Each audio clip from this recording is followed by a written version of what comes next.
আসসালামু আলাইকুম এভরিওয়ান। আমার এই ভিডিওটা আপনাদের কাছে অবাস্তব মনে হইলেও এটাই বাস্তব এবং ভিডিওটা দেখার মাধ্যমে ভিডিওটা সম্পূর্ণ দেখার মাধ্যমে মিলিয়ে নেবেন, কথার মাধ্যমে মিলিয়ে নেবেন যে আসলেই সত্য নাকি মিথ্যা। আমাদের হাতে যখন বা শরীরে কোথাও যদি ময়লা লাগে আমরা কি করি? যখন আমাদের হাতে বা শরীরে কোথাও ময়লা লাগে পরিষ্কার পানি দিয়ে ধুয়ে নিই, তাহলে কি হয়? আমাদের ময়লাটা সেইখান থেকে দূর হয়ে যায়। ঠিক তেমনি যদি শরীরে কোথাও ময়লা লাগে বা বিষাক্ত কোনো জিনিস লাগে তারপরও আমরা কি করি? পানি দিয়ে ধুই এবং পানি দিয়ে ধোয়ার পরে সেইখান থেকে সেই বিষাক্ত জিনিসটাও চলে যায়। কিন্তু বিষাক্ত জিনিস থেকে মনের ভিতর যে একটা মনের যে ময়লা এটা দূর হয় না, কখনোই দূর হয় না। কেন? কারণ ওইটা তো নিয়ম অনুযায়ী, যেহেতু শরীরে ময়লা লাগলে পানিতে ধোয়ার পরে চলে যায়, সেই নিয়ম অনুযায়ী যদি মনে ময়লা থাকে তাহলে পানি খাওয়ার পরে সেই ময়লাটা দূরে যাওয়ার কথা। কিন্তু পানি খাওয়ার পরে সেই মনের ময়লাটা দূর হয় না।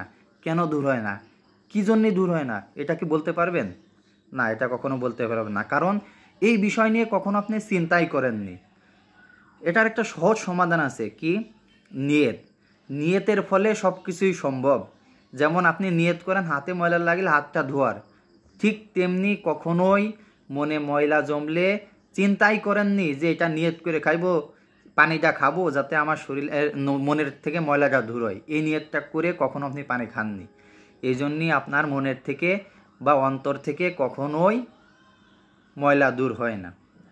আপনি আজকে থেকে নিয়ত করে মনের ময়লা দূর করার জন্য পানি পান করুন, দেখবেন ইনশাল্লাহ আপনার মনের থেকে শরীর থেকে যেমন ময়লা চলে যায়, আপনি ওই পানি খাওয়ার পরে দেখবেন আপনার মনের থেকে ময়লা চলে যাবে। কী জন্যে যাবে? ওই যে নিয়ত। নিয়ত করলে, নিয়ত করে পানি খান, দেখবেন ইনশাল্লাহ আপনার মনের ময়লা ওই পানিতে দূর হবে, তো দূর হবে ইনশাল্লাহ।